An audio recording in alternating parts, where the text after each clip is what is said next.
बिस्मिल्लाहिर्रहमानिर्रहीम। ये students of class 10th, ये हमारा केमिस्ट्री का लेक्चर नंबर 7 है, जिसमें हमने चैप्टर नंबर 1 की एक्सरसाइज केमिकल इक्विलिब्रियम का पार्ट 2 डिस्कस करना है। इससे पहले जब हमने लास्ट लेक्चर में एक्सरसाइज स्टार्ट की थी तो हमने एक्सरसाइज के क्वेश्चन नंबर 4 तक जो हैं वो क्वेश्चन सॉल्व किए थे। आज हमने क्वेश्चन नंबर 5 स्टार्ट करना है एक्सरसाइज का। और क्वेश्चन नंबर 5 आपको ये है कि आपको 4 इक्विलिब्रियम एक्सप्रेशंस लिखने हैं डिफरेंट रिवर्सिबल रिएक्शंस के। अब आपको सबसे पहला रिएक्शन दिया हुआ है जी H2O, रिवर्सिबल का साइन है। फिर साथ है जी H2 प्लस हाफ O2, यानी आप इसमें थोड़ा सा डिफरेंस ये कह सकते हैं कि इसमें हाइड्रोजन के 2 एटम्स यहाँ पे हैं और हाइड्रोजन के 2 एटम्स यहाँ पे हैं। ऑक्सीजन का 1 एटम है ना, तो यहाँ पे ऑक्सीजन मॉलिक्यूल में 2 एटम है तो उसके हाफ मोल हैं, तो 2 का हाफ जो होता है वो 1 होता है, तो यानी half mole of oxygen molecule is equal to 1 atom. ठीक हो गया, बाकी कोई इसमें मेन डिफरेंस नहीं है। एक्सप्रेशन हमने लिखना है, तो एक्सप्रेशन लिखने के लिए KC is equal to products में आपके पास एक H2 है, अब O2 है। अगर O2 के साथ कुछ भी ना होता तो 1 होता, तो हमें पावर ना लिखनी पड़ती, ठीक है। लेकिन अब यहाँ पे हाफ मोल है तो हाफ इसकी पावर बनेगी, 1/2 जो है वो इसकी पावर बन जाएगी। ठीक हो गया, डिवाइडेड बाय जो दूसरा आपके पास H2O है, रिएक्टेंट है, वो इसका डिनोमिनेटर बन जाएगा। तो ये क्वेश्चन नंबर 5 का जो फर्स्ट रिएक्शन था ये उसका इक्विलिब्रियम कांस्टेंट एक्सप्रेशन है। सेकंड रिएक्शन अगर हम लिखें, बुक में जो मेंशन है वो है जी CO प्लस 2H2, रिवर्सिबल का साइन है CH3OH। इसका भी एक्सप्रेशन बना लेते हैं, कोई इतनी मुश्किल बात नहीं है। प्रोडक्ट ऊपर आ जाएगा। प्रोडक्ट CH3OH एक ही कंपाउंड है, क्योंकि CH3OH के दरमियान किसी जगह पे प्लस का साइन नहीं है जो 2 डिफरेंट चीज़ों को डिफरेंशिएट करे, तो ये एज अ होल एक ही कंपाउंड है, तो ये एक ही प्रोडक्ट है जिसको हमने ऊपर लिख दिया। डिवाइडेड बाय रिएक्टेंट, एक रिएक्टेंट CO है, एक रिएक्टेंट 2H2 है, तो 2 जो शुरू में होता है वो मोल्स होता है, वो पावर बन जाती है, तो 2 जो है वो स्क्वायर बन के पावर में आ जाएगा। ठीक हो गया, तो ये आपका सेकंड रिएक्शन हो गया। 4 रिएक्शंस हैं। फर्स्ट रिएक्शन के एक्सप्रेशन ये है, सेकंड रिएक्शन का एक्सप्रेशन ये है। इसी तरह हम थर्ड और फोर्थ रिएक्शन की एक्सप्रेशन बनाते हैं। फिर हम नेक्स्ट क्वेश्चन की तरफ जाते हैं। तीसरा रिएक्शन जो आपको गिवन है, the third reaction of the question number 5 is COCl2 reversible CO plus Cl2। ठीक है, यानी ये आपके पास रिएक्शन है। कार्बन, ऑक्सीजन और क्लोरीन ये कंपाउंड है, ये डिकम्पोज होगा तो कार्बन मोनोऑक्साइड बनेगी प्लस क्लोरीन बनेगी। क्लोरीन जो है वो Cl2 हेलोजन है, यानी मॉलिक्यूल की फॉर्म में होता है, Cl2 की फॉर्म में होता है। इसका भी एक्सप्रेशन बना लेते हैं। एक्सप्रेशन बना लें, CO भी ऊपर आ जाएगा, प्लस का मतलब है ये दूसरा प्रोडक्ट है, तो Cl2 अलग ब्रैकेट में आएगा। अगर ये CO Cl2 एक ही होता, प्लस ना होता, तो एक इकट्ठा एक सिंगल ब्रैकेट में लिखा जाता। और प्रोडक्ट ऊपर लिख दिया, रिएक्टेंट CO Cl2 जो है वो नीचे आ जाएगा। ठीक है, यानी ये रिएक्टेंट नीचे आ जाएगा, प्रोडक्ट ऊपर आ जाएंगे। ये थर्ड का एक्सप्रेशन बन जाएगा। फिर चौथे का एक्सप्रेशन बना लेते हैं, 4HCl प्लस O2, रिवर्सिबल का sign 2Cl2 plus 2H2O।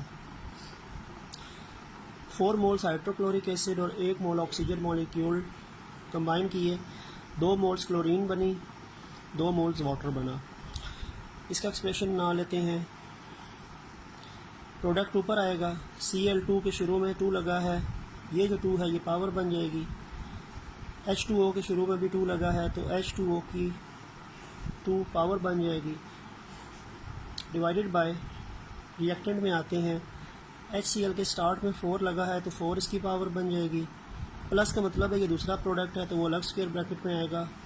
O2 O2 के साथ कुछ भी नहीं लगा तो हमने पावर भी कुछ नहीं बनाई। ठीक हो गया। तो ये आपका फोर्थ रिएक्शन है इक्विलिब्रियम कांस्टेंट एक्सप्रेशन के हवाले से। ये थर्ड है और दो जो हमने इसे पहले डिस्कस किए हैं। तो ये आपका क्वेश्चन नंबर 5 है कि आपको 4 रिएक्शंस दिए गए हैं और इनके हमने इक्विलिब्रियम कांस्टेंट एक्सप्रेशन बनाने थे जो हमने बना लिए, जो हमने लॉ ऑफ मास एक्शन में डिराइव किए थे। अब आते हैं जी क्वेश्चन नंबर 6 की तरफ। क्वेश्चन नंबर 6 ये है कि आपको 4 इक्विलिब्रियम यानी रिवर्सिबल रिएक्शन दिए गए हैं और आपने यूनिट्स निकालनी है। You have to write the units of equilibrium constant for the 4 reactions that are given in your exercise chapter number 1 page number 19 question number 6। पहला रिएक्शन दिया हुआ है जी COCl2 reversible CO plus Cl2। अच्छा, आसान तरीका है। सबसे पहले आप एक्सप्रेशन बना लें। एक्सप्रेशन आप बना लेते हैं क्योंकि आप लोग अंडरस्टैंडिंग होगी अब तक। ये आपका एक्सप्रेशन बन गया। एक्सप्रेशन बनने के बाद हम क्या करते हैं कि ब्रैकेट के अंदर जो रिएक्टेंट प्रोडक्ट्स होते हैं इनके बजाय हम मोल पर डेसीमीटर क्यूब लिख लेते हैं जो एक्टिव मास को रिप्रेजेंट करता है। ये एक दफ़ा मोल पर डेसीमीटर क्यूब आएगा, यहाँ पे भी एक दफ़ा मोल पर डेसीमीटर क्यूब आएगा, नीचे भी एक दफ़ा मोल पर डेसीमीटर क्यूब आएगा। ठीक हो गया। यानी ये आपके पास हमने वैल्यूज़ लिख दी हैं। इसके बाद देखें ये और ये एक कट कैंसिल हो जाएगा। ऊपर नीचे अगर सेम चीज़ें हैं तो कैंसिल हो जाती हैं। पीछे आपके पास यूनिट बचेगी मोल पर डेसीमीटर क्यूब।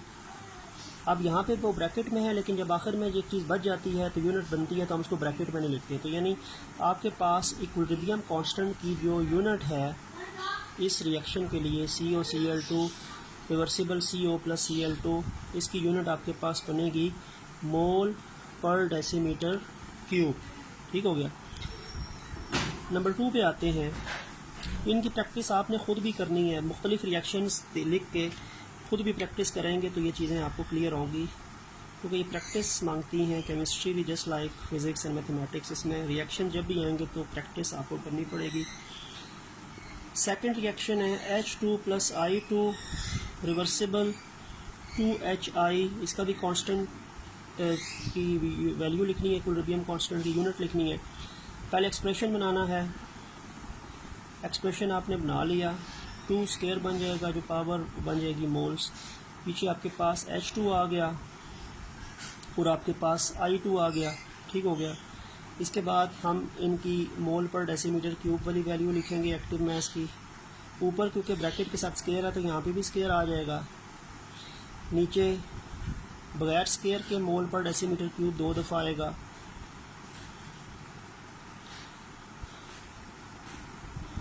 अब देखें यहाँ पे मोल पर डेसीमीटर क्यूब का स्क्वायर का मतलब है 2 दफ़ा मोल पर डेसीमीटर क्यूब है, तो ये पूरी वैल्यू इन दोनों के साथ कैंसिल हो जाएगी, क्योंकि ये मोल पर डेसीमीटर क्यूब का स्क्वायर था और ये भी 2 मोल पर डेसीमीटर क्यूब के स्क्वायर ही बनेंगे। इनको जोड़ दिया जाए तो इसमें आपके पास there will be no unit.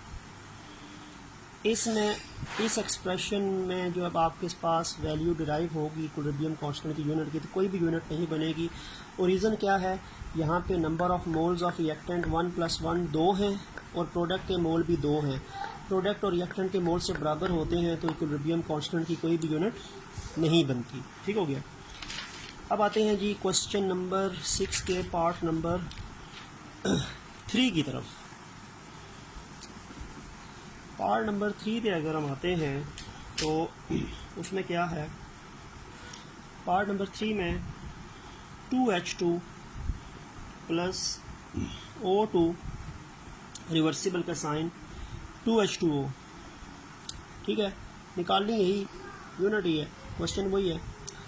Expression बना लें, प्रोडक्ट आ जाएगा ऊपर, 2 पावर बन जाएगी, स्क्वायर बना देगी इसको। नीचे रिएक्टेंट आएंगे, H2 के साथ 2 लगा है शुरू में, वो पावर बन जाएगी। O2 की कोई पावर नहीं बनेगी, 1 है, उसको हम लिखते नहीं हैं। ऊपर लिख देंगे जी मोल पर डेसीमीटर क्यूब का 2 स्क्वायर, नीचे भी एक दफ़ा मोल पर डेसीमीटर क्यूब का स्क्वायर, और एक दफ़ा आएगा जी मोल पर डेसीमीटर क्यूब सिंगल एक ही दफ़ा विदाउट एनी स्क्वायर। ये मोल पर डेसीमीटर क्यूब का स्क्वायर, ये मोल पर डेसीमीटर क्यूब का स्क्वायर कैंसिल हो गया, ठीक हो गया। ऊपर बचा 1, नीचे बचा मोल पर डेसीमीटर क्यूब फ्रैक्शन की फॉर्म में। पोजीशन चेंज कर दें, इसको ऊपर ले जाएं, 1 को नीचे ले आएं। मोल +1 से -1 हो जाएगा, डेसीमीटर -3 से +3 हो जाएगा, ठीक है। तो ये आपकी यूनिट बन जाएगी मोल -1 decimetre +3 for this reaction.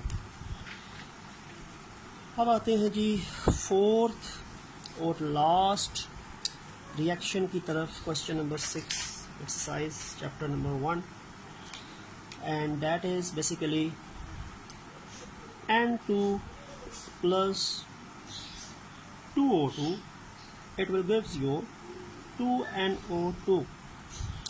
Expression बना लें। NO2 के स्टार्ट में 2 मोल्स हैं, वो इसकी पावर बन जाएगी। N2 ऐसे ही आ जाएगा, स्टार्ट में कुछ भी नहीं है तो 1 है तो मोल वैसे ही रहेंगे। O2 के शुरू में 2 है तो वो पावर बन जाएगी, ठीक हो गया। अब इनके बारे में लिख लेते हैं मोल पर डेसीमीटर क्यूब की वैल्यू में इनको। तो ऊपर मोल पर डेसीमीटर क्यूब का स्क्वायर आ जाएगा, नीचे एक दफ़ा मोल पर डेसीमीटर क्यूब ऐसे ही आएगा, और एक दफ़ा मोल पर डेसीमीटर क्यूब का यहाँ पे भी स्क्वायर आ जाएगा, ठीक हो गया। ये पूरी स्क्वायर वाली वैल्यू इस पूरी स्क्वायर वाली वैल्यू से कट जाएगी। ऊपर आपके पास 1 बचा, नीचे बचा मोल पर डेसीमीटर क्यूब, वैल्यूज़ ऊपर नीचे कर दें। मोल -1 डेसीमीटर 3, तो that will be the unit of Kc for this reaction, ठीक है। तो ये भी क्वेश्चन आपका क्वेश्चन नंबर 6 हो गया, इस तरीके से होगा। और ये चीज़ें काफ़ी प्रैक्टिस हम कर चुके हैं, तो कोई मुश्किल नहीं होनी चाहिए। अगर मुश्किल है इसका मतलब है कि पिछली चीज़ आपको सही तरह क्लियर नहीं है, तो पुराने लेक्चर्स आप देखें तो आपको चीज़ ज़्यादा अच्छे तरीके से क्लियर होगी। डायरेक्टली अगर आप इस वीडियो पे आएंगे तो आपको चीज़ें समझ नहीं आएंगी। आपने शुरू सीक्वेंस से 1 लेक्चर 2 लेक्चर 3 4 5 6 ऑनवर्ड ऐसे ही करके देखेंगे तो आपको ये चीज़ें समझ आएंगी, वैसे नहीं आती। इसके अलावा क्वेश्चन नंबर 7 जो आपकी बुक में एक्सरसाइज का दिया हुआ है जी, पेज नंबर 19 पे, state the ways that equilibrium can be recognised. कौन से तरीक़ों से इक्विलिब्रियम रिकॉग्नाइज किया जाता है। मैंने आपको टॉपिक पढ़ाया था ways to recognise equilibrium. Equilibrium को रिकॉग्नाइज करने का तरीका ये होता है कि जब इक्विलिब्रियम स्टार्ट होता है तो हमें इसकी कंसनट्रेशन देखनी पड़ती है रिएक्टेंट्स की, और फिर एक टाइम ऐसा आता है कि इक्विलिब्रियम मिक्सचर में रिएक्टेंट्स और प्रोडक्ट्स की कंसनट्रेशन में मज़ीद चेंज नहीं आती। वो पॉइंट जो होता है वो उनके इक्विलिब्रियम को आइडेंटिफाई करता है। इसके लिए different physicals and chemicals methods होते हैं, स्पेक्ट्रोस्कोपी, टाइट्रेशन वगैरह। तो वो टॉपिक जो है वो आपका बुक का पेज नंबर मैं आपको यहीं से बता देता हूँ, इजी हो जाएगा आपके लिए। ये आपकी बुक है। क्वेश्चन नंबर 7 का आंसर जो आपका बनेगा वो बनेगा, ये ways to recognise equilibrium heading डली हुई है, और इसमें equilibrium state of a chemical reaction can be determined by determining concentration of the reactants and products at regular intervals when constant concentrations of products and reactants are observed, the reaction is at equilibrium. This can be done by different physicals as well as chemical methods such as titration, spectroscopy, etc. तो question number 7 का answer आपका veg to recognise equilibrium से लेके इस heading से लेके ये spectroscopy तक एटसेट्रा तक है, ठीक है। तो ये टॉपिक आपका page number 12, topic number ways to recognise equilibrium, और इसकी 4th लाइन जहाँ पे स्पेक्ट्रोस्कोपी एटसेट्रा लिखा है यहाँ पे इसका आंसर बनेगा क्वेश्चन नंबर 7 का, ठीक हो गया। उसके बाद आपका एक्सरसाइज का एक क्वेश्चन बनता है, क्वेश्चन नंबर 8। क्वेश्चन 8 आपका क्या बनता है। क्वेश्चन 8 आपकी बुक में लिखा हुआ है कि describe the macroscopic characteristics of equilibrium reaction.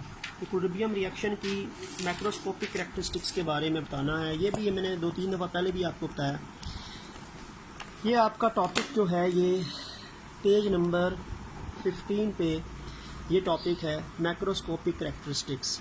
तो macroscopic characteristics of equilibrium reaction में इसी तरह forward reaction 3 points, reverse reaction 3 points. तो यानी ये मैक्रोस्कोपिक की हेडिंग से लेके फिर लाइन लगा के 3 पॉइंट फॉरवर्ड के और 3 पॉइंट रिवर्स के लिखेंगे और यहाँ पे ये 3 पॉइंट्स ख़त्म हो जाएंगे तो आपका ये टॉपिक भी, इसका आंसर भी ख़त्म हो जाएगा। तो ये हेडिंग है, फिर फॉरवर्ड रिएक्शन के 3 पॉइंट्स, रिवर्स रिएक्शन के 3 पॉइंट्स। तो that is the your answer of the question number 8 which is page number 15 में जिसका आंसर आपको दिया हुआ। ठीक हो गया। तो यानी ये तो 2 क्वेश्चन थे कि हम पहले डिस्कस कर चुके हैं, तो मैंने इसीलिए बुक से ही आपको बता दिया कि इनके आंसर्स यहाँ से बनेंगे, बजाय इसको दोबारा लिखें। तो क्योंकि हम पहले भी 2 दफ़ा इनको डिस्कस कर चुके हैं। अब आते हैं जी आपका पेज नंबर एक्सरसाइज पे ही 19 का थिंक टैंक। थिंक टैंक भी आपकी एक्सरसाइज का ही पार्ट होता है और क्लास 10th के अंदर थिंक टैंक्स में जो क्वेश्चंस होते हैं उनमें से अक्सर शॉर्ट आंसर्स या डिस्क्रिप्टिव क्वेश्चंस के अंदर क्वेश्चन थिंक टैंक से भी आते हैं। पहला सवाल उसने ये दिया है कि एक कंपाउंड है जिसका नाम है ब्रोमीन क्लोराइड, फार्मूला है जी BrCl।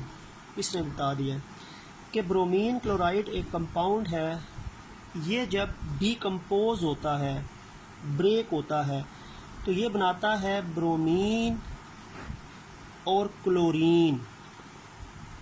यानी ब्रोमीन क्लोराइड कंपाउंड जब भी डीकम्पोज होगा, इसको डीकम्पोज करने के लिए मे बी हीट देना पड़े या कुछ और इसको स्ट्रेस देनी पड़े, तो ब्रोमीन क्लोराइड कंपाउंड डीकम्पोज होने के बाद 2 चीज़ें बनाएगा, ब्रोमीन और क्लोरीन। ठीक है। अब हमने करना क्या है कि हमने सबसे पहले इसकी केमिकल इक्वेशन लिखनी है, फिर हमने इसका इक्विलिब्रियम कांस्टेंट एक्सप्रेशन लिखना है और फिर हमने इसका यूनिट्स ऑफ इक्विलिब्रियम कांस्टेंट भी डिराइव करनी है।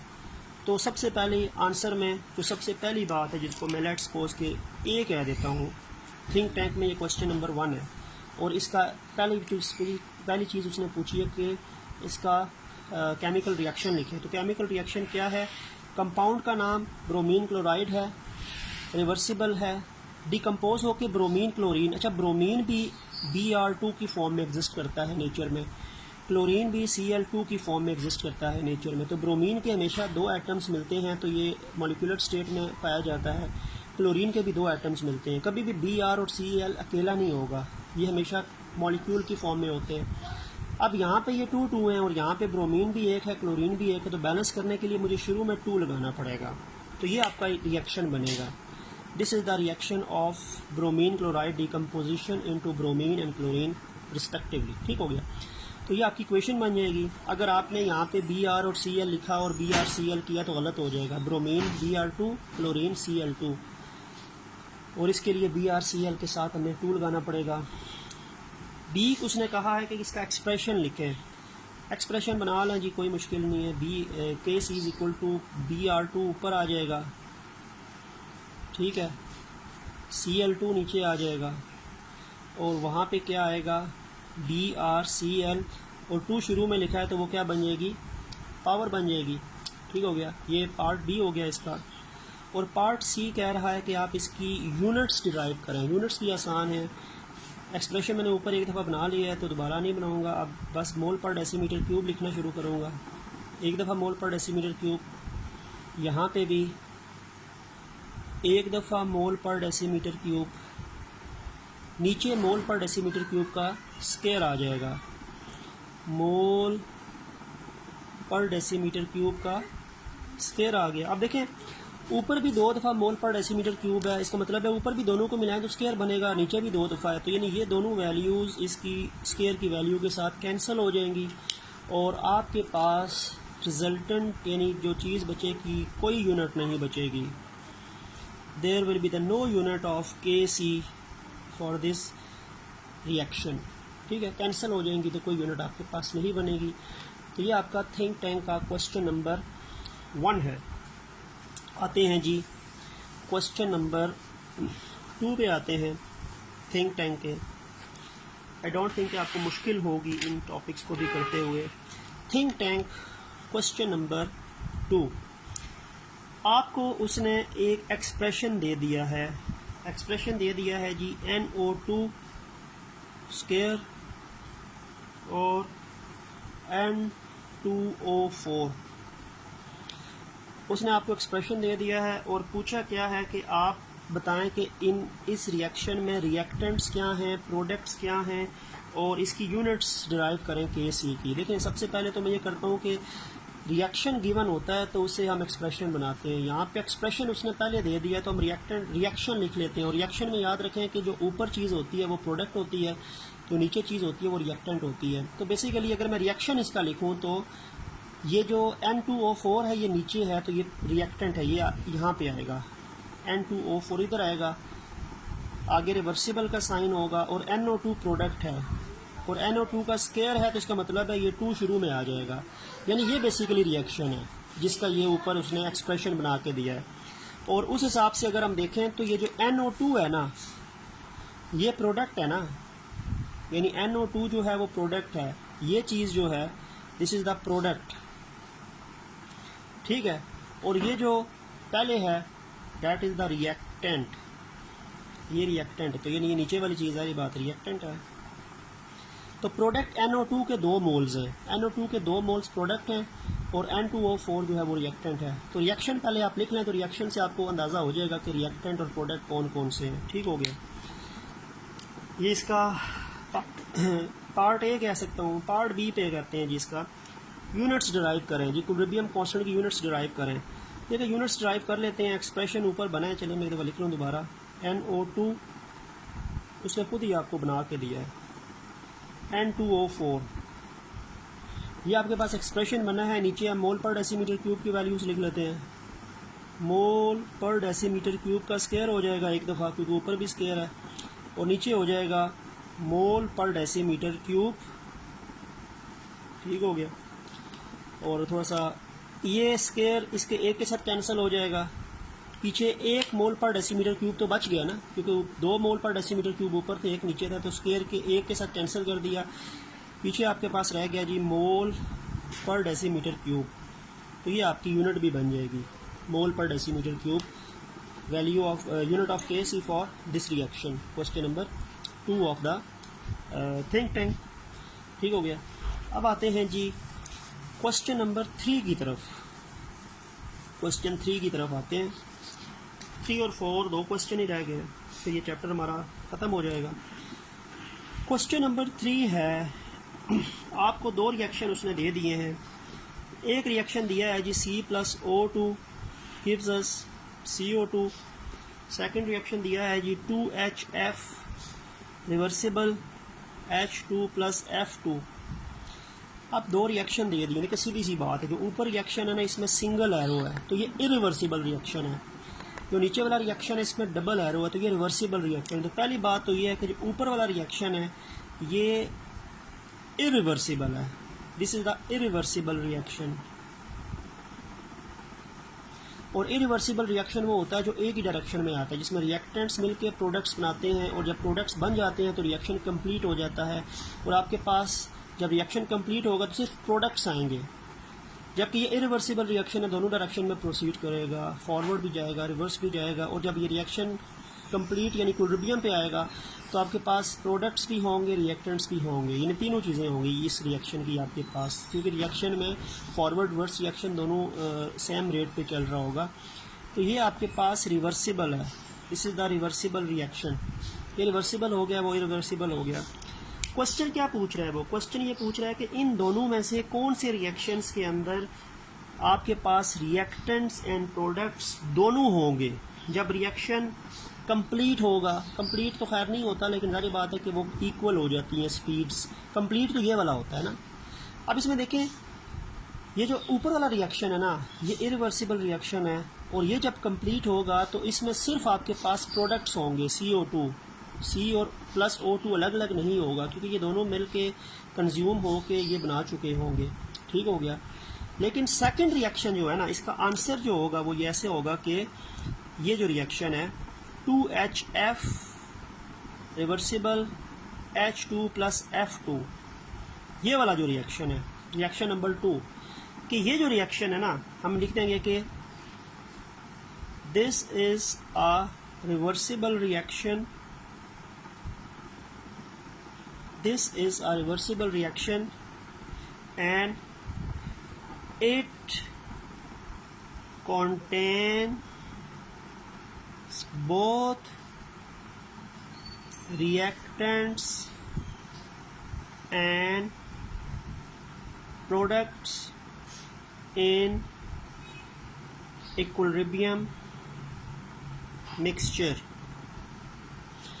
ये रिएक्शन जो है वो रिवर्सिबल रिएक्शन है और इस रिएक्शन में आपके पास रिएक्टेंट्स प्रोडक्ट्स दोनों होंगे जब आपके पास रिएक्शन इक्विलिब्रियम स्टेट पे आएगा। यानी अगर हम इक्विलिब्रियम मिक्सचर को लेंगे और उसको ऑब्जर्व करेंगे तो आपके पास H2NF2 भी होगा और HF भी होगा। हाइड्रोजन फ्लोराइड के 2 मोल्स भी होंगे और हाइड्रोजन और फ्लोरीन अलग अलग भी होंगे, ठीक है। यानी product and reactants both are होंगे।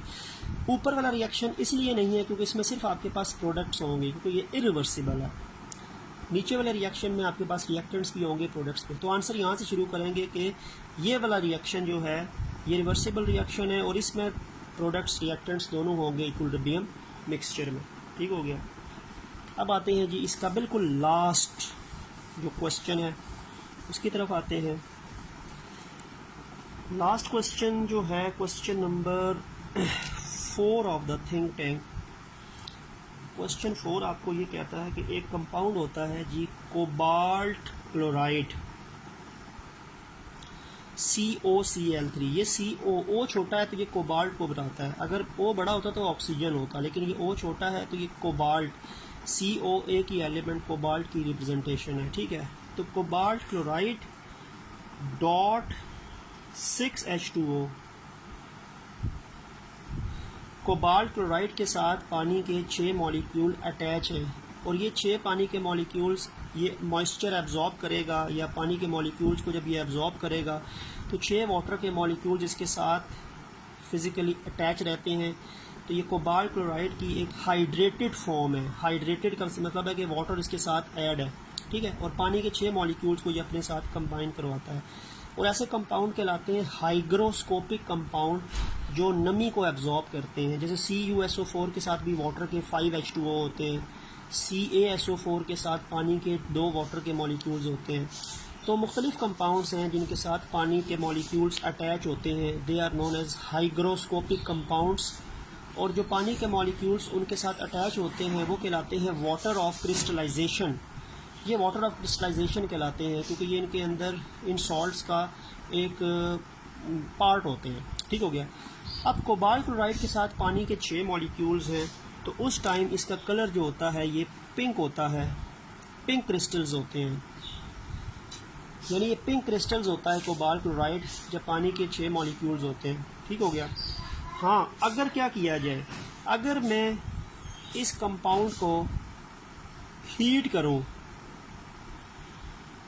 टेम्परेचर बढ़ाऊं, तो वाटर के 6 मॉलिक्यूल जो इसके साथ अटैच हैं वो इवेपोरेट हो जाएंगे। पीछे आपके पास बचेगा COCl3 और 6H2O अलग हो जाएंगे। यहाँ पे डॉट H2O है, यानी ये H2O इसका पार्ट है, लेकिन अब मैंने प्लस कर दिया है क्योंकि ये दोनों चीज़ें फिजिकली सेपरेटेड हो चुकी हैं। अब जब इसको हम हीट करते हैं तो हीट करने के बाद आपके पास COCl3 H2O को रिलीज़ करता है हाइड्रेशन डिहाइड्रेशन की वजह से। उस टाइम कलर जो इसका हो जाता है, उस टाइम ये ब्लू बन जाता है। उस टाइम ये इसका कलर जो है वो ब्लू क्रिस्टलाइन फॉर्म में आ जाएगा। पहले ये पिंक क्रिस्टलाइन फॉर्म में आता है 6 वाटर के मॉलिक्यूल्स के साथ। हीट दें तो वाटर के 6 मॉलिक्यूल्स कोबाल्ट क्लोराइड रिलीज़ करेगा, डिहाइड्रेट होंगे, एवेपोरेट होंगे, ये COCl3 अकेला रह जाएगा। यानी आपके पास रिएक्शन कुछ इस तरह बनेगा, COCl3 के 6 पानी के मॉलिक्यूल साथ जुड़े हुए हैं, आपने इसको हीट किया, हीट करने के बाद COCl3 के साथ से H2O के 6 मॉलिक्यूल्स अलग हो गए हैं। यानी वाटर के 6 मॉलिक्यूल्स सेपरेट हो गए हैं, अलग हो गए। और फ़र्क क्या है कि यहाँ पे ये पूरा एक सिंगल कंपाउंड था, वाटर के मॉलिक्यूल इसके साथ ही थे, तो कलर इसका पिंक था, और यहाँ पे COCl3 अलग हो गया है। प्लस का मतलब है ये अब अलग चीज़ हो गई है, तो कलर जो है वो ब्लू हो गया है। क्वेश्चन वो ये कह रहा है कि क्या ये जो कलर चेंज आता है वाटर के एडिशन या वाटर की रिमूवल से, तो क्या हम कोबाल्ट क्लोराइड को as a test for water presence के तौर पे यूज़ कर सकते हैं, यानी वाटर की प्रेजेंस के या वाटर की एब्सेंस के लिए क्या हम कोबाल्ट क्लोराइड को यूज़ कर सकते हैं? तो यस, हम यूज़ कर सकते हैं कोबाल्ट क्लोराइड। अगर वाटर जिस जगह पे पानी होगा कोबाल्ट क्लोराइड का कलर पिंक हो जाएगा, जिस जगह पे वाटर नहीं होगा या जहाँ पे पानी की एब्सेंस होगी तो वहाँ पे ब्लू कलर का होगा, और जहाँ पे पानी मौजूद है तो वहाँ पे ये पिंक हो जाएगा। तो as a test for water के लिए हम कोबाल्ट क्लोराइड को यूज़ कर सकते हैं। Presence and absence of water के लिए हम कोबाल्ट क्लोराइड सॉल्ट को यूज़ कर सकते हैं।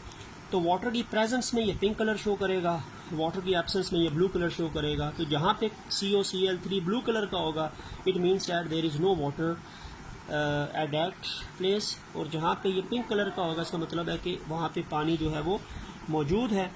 तो हम लिख सकते हैं कि yes, cobalt chloride is used to test the presence and absence of water। यानी ये हो सकता है, नीचे मैं लिखा देता हूँ, नीचे यानी मैं 2 पॉइंट्स बना देता हूँ कि if water is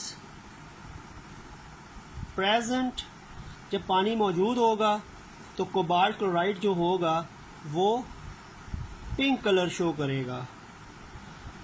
पानी की मौजूदगी में cobalt chloride pink colour show करेगा, और अगर वाटर एब्सेंट हुआ तो कोबाल्ट क्लोराइड क्या कलर शो करेगा? ब्लू कलर शो करेगा। तो यानी हो सकता है पानी की इसके साथ अटैचमेंट इसको पिंक बना देती है, पानी की इसके साथ एब्सेंस इसको ब्लू बना देगी। तो यानी हो सकता है कि वाटर की प्रेजेंस जहाँ पे भी है वहाँ पे ये पानी के 6 मॉलिक्यूल्स वहाँ से लेके अपटेक करके पिंक हो जाएगा, और जहाँ पे पानी मौजूद नहीं होगा तो वहाँ पे ये ब्लू कलर का होगा। तो यानी yes, it can be use to test the water presence and absence. तो इस तरह करके आपका इसका आंसर बन जाएगा। यहाँ पे हमारा question number 4 exercise chapter number 1 think tank complete हो गया, यानी चैप्टर भी हमारा समअप हो गया। तो उम्मीद है कि ये टॉपिक्स तमाम के तमाम चैप्टर 1 के एक्सरसाइज के और इसके अलावा जो बीच में टॉपिक्स थे वो सारे आपको क्लियर हो गए होंगे। तो इंशाल्लाह नेक्स्ट वीडियो में नेक्स्ट लेक्चर जो होगा वो हमारा चैप्टर नंबर 2 के मुतालिक होगा वीक 3 में। ये हमारा वीक 2 का आखिरी लेक्चर था, और ओवरऑल ये हमारा लेक्चर नंबर 7 बनता है। ठीक है, तो नेक्स्ट वीडियो तक, नेक्स्ट टॉपिक्स तक अल्लाह हाफिज़। उम्मीद है कि आपको ये लेक्चर समझ आ गया होगा।